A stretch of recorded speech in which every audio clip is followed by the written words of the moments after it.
If we want to display some details in SAP and we don't have any available reports, here we have multiple options.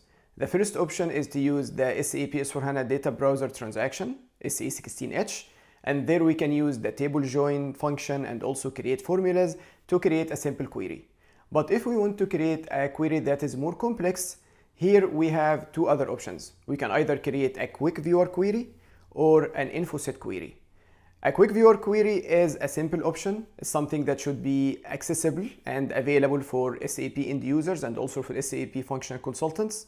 The quick viewer queries can be created directly in the environment we want. So if we have an end user who wants to display something in production, he can go to the transaction SQVI and create a quick viewer query directly in production and then use it. And these queries in principle can only be used by the user who created them. So if an end user creates a query in production, for example, only this user can see it. But then we can convert this query into a normal query to share it with everyone. This is a very important point because some people think if you have a quick viewer query that's assigned to your user, then no one else will be able to see it. But if we want to share it with the different users in the organization, we can convert it to a normal query and then give authorization to the users we want. The quick viewer queries are very user-friendly, simple to create, but they don't have all the functions needed. So we cannot create formulas, for example. The info set queries, on the other hand, are more complex, require more knowledge about SAP.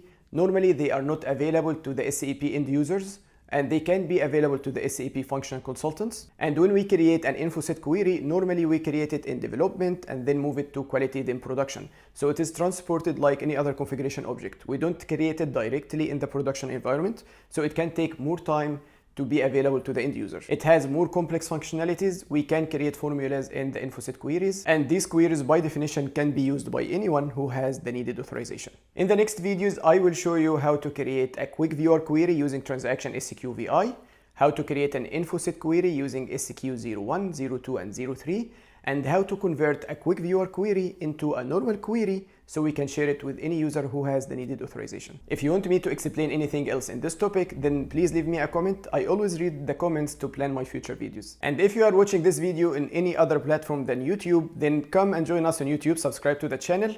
This way you can meet the community.